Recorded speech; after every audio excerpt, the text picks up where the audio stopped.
Hola a todos. Hoy no te traigo una historia cómoda. No te traigo un titular pasajero ni una polémica más de las que duran lo que dura un ciclo de noticias. Hoy te traigo algo que, si lo miras con calma, puede marcar un antes y un después en la política española.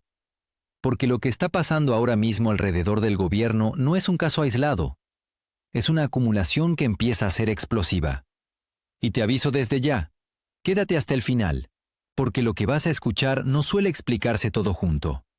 Normalmente te lo cuentan por partes, fragmentado, diluido.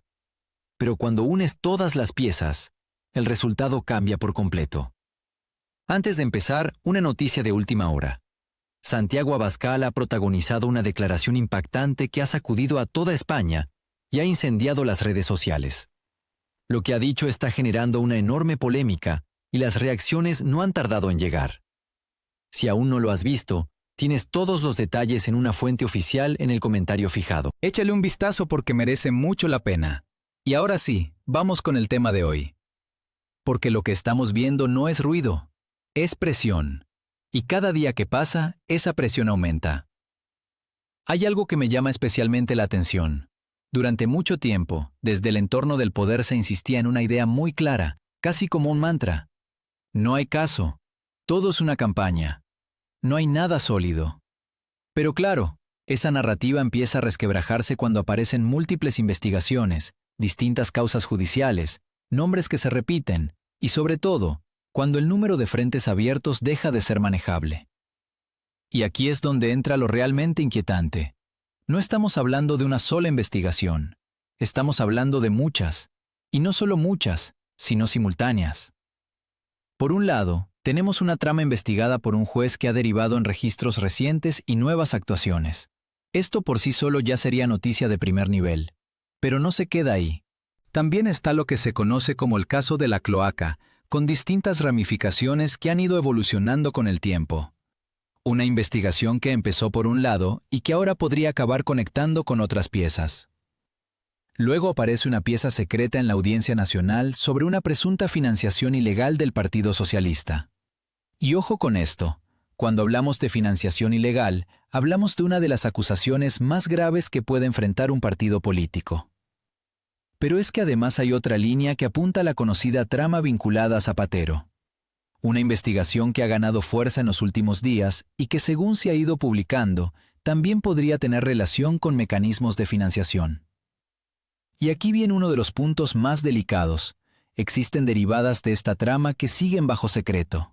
Es decir, todavía no sabemos todo. Y cuando en política hay piezas bajo secreto, la experiencia nos dice que lo que falta por conocerse puede ser incluso más importante que lo que ya ha salido a la luz. Incluso se ha deslizado la posibilidad de que determinadas instituciones hayan podido tener algún tipo de implicación o conocimiento en momentos clave, algo que, de confirmarse, elevaría el escándalo a otro nivel completamente distinto. Seguimos sumando. Está también la causa por presuntos amaños en la adjudicación de obra pública, una investigación que llevó a la imputación de Santos Cerdán.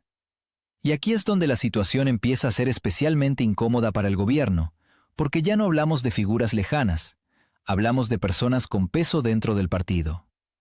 A esto se suma la trama de hidrocarburos, otro frente abierto, y por supuesto el caso de las mascarillas, probablemente uno de los más mediáticos, pero también uno de los más complejos. Porque no se limita a contratos dudosos. Aquí se ha hablado de comisiones, de posibles mordidas, de redes de favores, incluso de comportamientos que van mucho más allá de lo estrictamente político.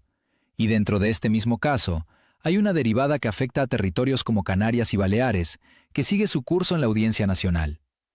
Pero aún hay más. El caso David Sánchez, con un juicio que ya ha comenzado. El caso Begoña Gómez, que está a las puertas de un proceso con jurado popular. La investigación contra un exalto cargo económico vinculado al gobierno. La trama del Tito Berni, que en su día ocupó portadas durante semanas y que ahora parece haber desaparecido del foco, pero no de los tribunales. Y la causa contra el fiscal general del Estado, que terminó con una condena y que ha añadido aún más tensión institucional. Ahora quiero que te detengas un segundo, respira, y piensa en esto. ¿Cuántos casos acabo de mencionar? Muchos. Demasiados como para despacharlos con un no pasa nada. Aquí es donde empieza a cambiar el relato. Porque una cosa es defenderse de una acusación, otra muy distinta es tener que hacerlo frente a una avalancha. Y ese es el punto clave, la acumulación. Cada uno de estos casos, por separado, ya sería un problema serio, pero juntos, construyen algo mucho más grande.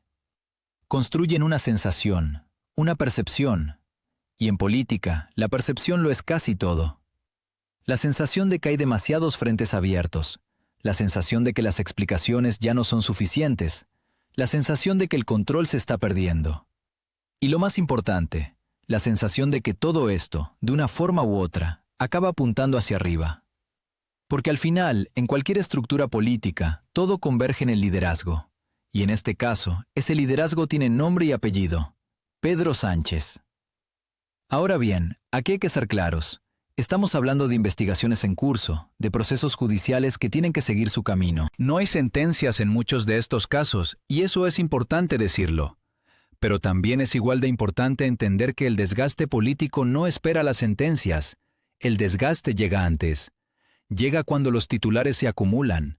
Llega cuando los nombres se repiten. Llega cuando cada semana aparece un nuevo frente.